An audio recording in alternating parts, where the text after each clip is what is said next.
TG5 speed news. ప్రధాని నరేంద్ర మోదీ నాయకత్వంలో భారత్ సాధించిన విజయాలను సీఎం చంద్రబాబు నాయుడు ప్రత్యేకంగా ప్రస్తావించారు. దేశీయ ప్రజలతో పాటు ప్రపంచ ప్రజల ప్రాణాలు కూడా కాపాడే పనిలో భారత్ ముందంజలో ఉందని అన్నారు. ముఖ్యంగా కోవిడ్ మహమ్మారి సమయంలో భారత్ 100 దేశాలకు వ్యాక్సిన్ అందించడం మోదీకి కీర్తి పతాకమని ప్రశంసించారు. ప్రపంచంలో ఎవరికి లేదని చెప్పి కూడా నేను మీకు తెలియజేస్తున్నా. మార్చి 1997 14,88,000,000 టెలికాం సబ్స్క్రైబర్స్ BSNLకి ఇండియాకి. ఈరోజు మనం చూస్తే 2 డికేడ్స్లో ఈ నెంబర్ 1 బిలియన్ క్రాస్ అయింది. నాకు ఆ రోజు ఆశ్చర్యం. నన్ను ఎప్పుడు అసెంబ్లీలో నేను సెల్ ఫోన్ మాట్లాడితే అందరూ నన్ను ఎగతాళి చేసేవాళ్ళు. మీరు రికార్డులు చూస్తే సెల్ ఫోన్ తిండి పెడుతుందా, సెల్ ఫోన్ ఏం తెస్తుంది, ఎందుకు మాట్లాడుతున్నా అనేవాళ్ళు. ఈరోజు I'm proud to say Telangana రాజకీయాల్లో బీఆర్ఎస్ పార్టీ కొత్త వ్యూహాన్ని అవలంబించింది. కాంగ్రెస్ పార్టీ ఎన్నికల్లో ఇచ్చిన హామీల మేరకు ఏ వర్గానికి ఎంత బాకీ ఉందో ప్రజలకు తెలియజేయాలనే ఉద్దేశంతో బాకీ కార్డును విడుదల చేసింది. ఈ కార్యక్రమంలో BRS working president KTR, senior నేత హరీష్ రావు సహా పలువురు నాయకులు పాల్గొన్నారు. కాంగ్రెస్ ప్రభుత్వం ఇంతవరకు ఇచ్చిన వాగ్దానాలు, అమలు చేయని హామీల వివరాలను కార్డు రూపంలో ప్రజల ముందుకు తీసుకొచ్చారు. కేటీఆర్ మాట్లాడుతూ కాంగ్రెస్ ఇచ్చిన హామీలపై నిలబడి ఉంటే రాష్ట్ర ఖజానాపై పడే భారాన్ని ప్రజలకు చూపించేందుకు ఈ కార్డు సహాయపడుతుందన్నారు. వినూత్నమైన ప్రచారానికి శ్రీకారం చుడుతున్నాం. ముందుగా పెద్దలు మత్స్యనాచారి గారి చేతుల మీదుగా గౌరవ మాజీ మంత్రి వర్యులు హరీష్ రావు గారు, తలసాని శ్రీనివాస్ యాదవ్ గారు, అట్లాగే పెద్దలు శ్రీనివాస్ గౌడ్ గారు, జగదీష్ రెడ్డి గారు అందరి చేతుల మీదుగా మనం ఈ కాంగ్రెస్ బాకీ కార్డు ఏదైతే ఎవరెవరికి ఎంతెంత బాకీ ఉన్నదనేది రిలీజ్ చేస్తూ, మరి ఇవి కూడా అందరికి ఇవ్వండి అమ్మా తమ్ముడు, ఇవి అందరికి ఇవ్వాలి, అందరికి ఇచ్చింది అందరు చేస్తూ ఇవాళ మీ ముందు విడుదల చేస్తూ ఉన్నాం.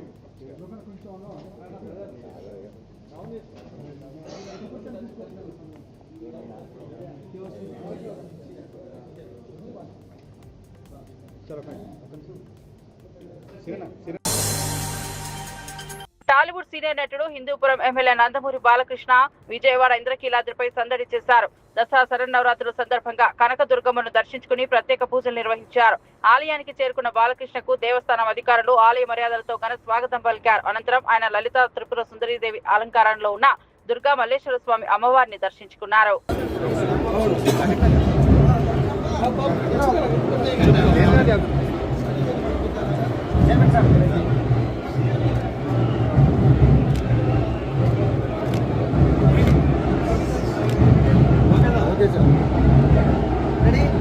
Okay sir, thank you.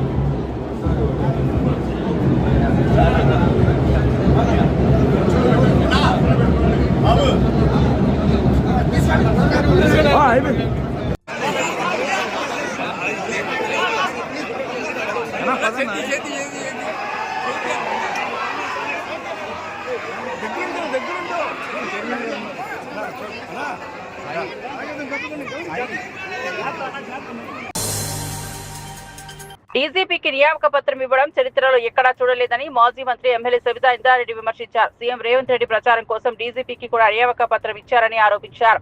KCR ఇచ్చిన ఉద్యోగాలకు నియామక పత్రాలు ఇవ్వడం అలవాట్లో భాగంగా ఇప్పుడు డీజీపీకి కూడా నియామక పత్రం ఇచ్చారని ఎద్దేవా చేశారు. రాష్ట్ర పాలనలో ఇలాంటి చర్యలు ప్రజాస్వామ్యపరమైన విలువలను దెబ్బతీస్తున్నాయని సబితా ఇంద్రారెడ్డి వ్యాఖ్యానించారు. 2 లక్షల ఉద్యోగాలు ఎక్కడ పోయినాయంటే దాట వేస్తూ ఉంటారు. ఎక్కడ పోయినా ఆ ఉద్యోగాలు కేసీఆర్ గారు ఇచ్చిన నోటిఫికేషన్ ప్రకారమే ఈరోజు నియామక పత్రాలు ఇచ్చి ఆఖరికి డీజీపీ కూడా నియామక పత్రాలు ఇచ్చే లెవెల్కి పోయినాడు ఈరోజు ముఖ్యమంత్రి గారు. ఇప్పటివరకు ఎప్పుడు చూడలేదు చరిత్రలో, ఏ రాష్ట్రంలో ఏ ముఖ్యమంత్రి కూడా ఇప్పటివరకు డీజీపీ గారికి కూడా నియామక పత్రం ఇస్తున్నారు అనేది నిజంగా చరిత్రలో పెద్ద జోక్ ఇది. ఎప్పటికీ అసలు పొద్దున్న లేచినప్పుడు నేను అనుకుంటున్నాను ఆయన ముఖ్యమంత్రి గారు ఇచ్చారు, డీజీపీ గారు. ఖతార్లో తెలంగాణ జాగృతి ఆధ్వర్యంలో బతుకమ్మ వేడుకలు ఘనంగా జరిగాయి. సందర్భంగా ముఖ్య అతిథిగా తెలంగాణ జాగృతి అధ్యక్షురాలు కల్వకుంట్ల కవిత హాజరయ్యారు. వేడుకల్లో తెలంగాణ సాంస్కృతిక సొబగులను ప్రతిబింబించేలా మహిళలు రంగురంగుల చీరలతో బతుకమ్మలను తయారు చేసి ఆడిపాడారు.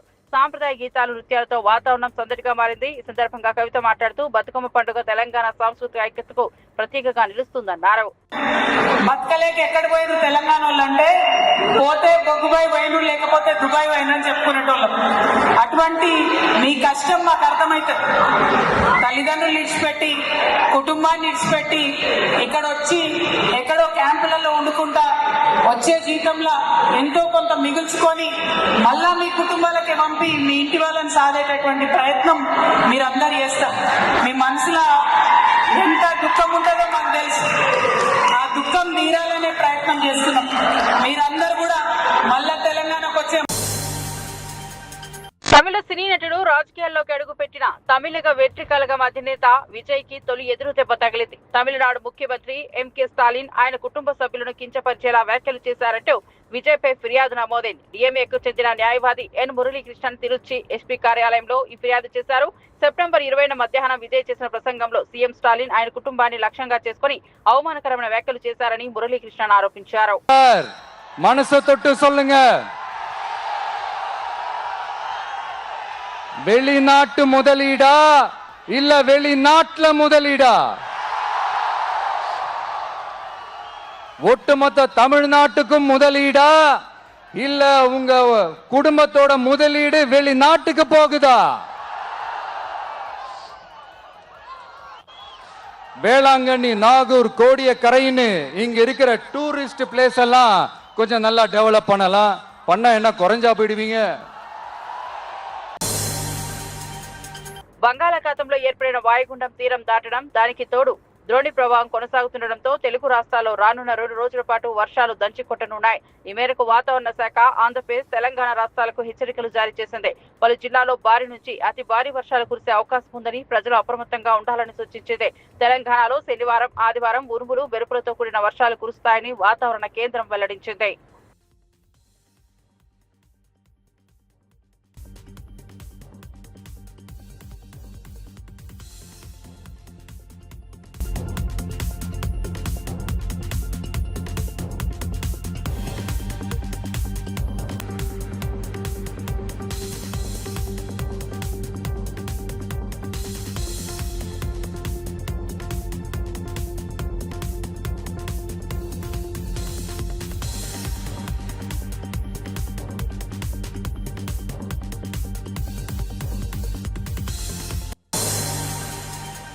ఉత్తరప్రదేశ్లోని బరేలీలో ప్రార్థనల అనంతరం చెలరేగిన హింసాత్మక ఘటనలకు సంబంధించి కీలక పరిణామం చోటు చేసుకుంది. ఈ నిరసనలకు పిలుపునిచ్చిన స్థానిక మత గురువు ఇతేహాద్ ఏ మిల్లత్ కౌన్సిల్ చీఫ్ తౌహీర్ రజాను పోలీసులు శనివారం అదుపులోకి తీసుకున్నారు. ఐ లవ్ మహమ్మద్ ప్రచారానికి మద్దతుగా ఆయన చేసిన వీడియో పిలుపు పరిస్థితిని ఉద్రిక్తం చేసిందని అధికారులు తెలిపారు.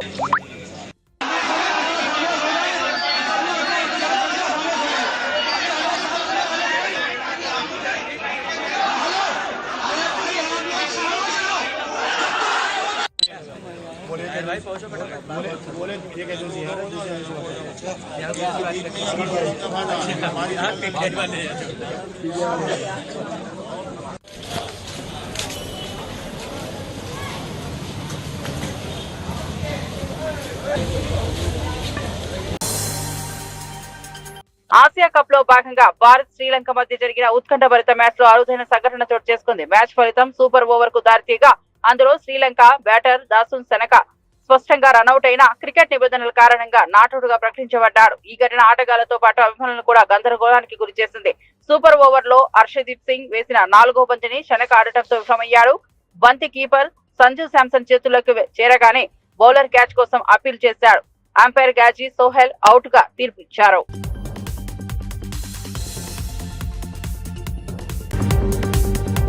మరిన్ని అప్డేట్స్ కోసం చూస్తూనే ఉండండి TG5 న్యూస్.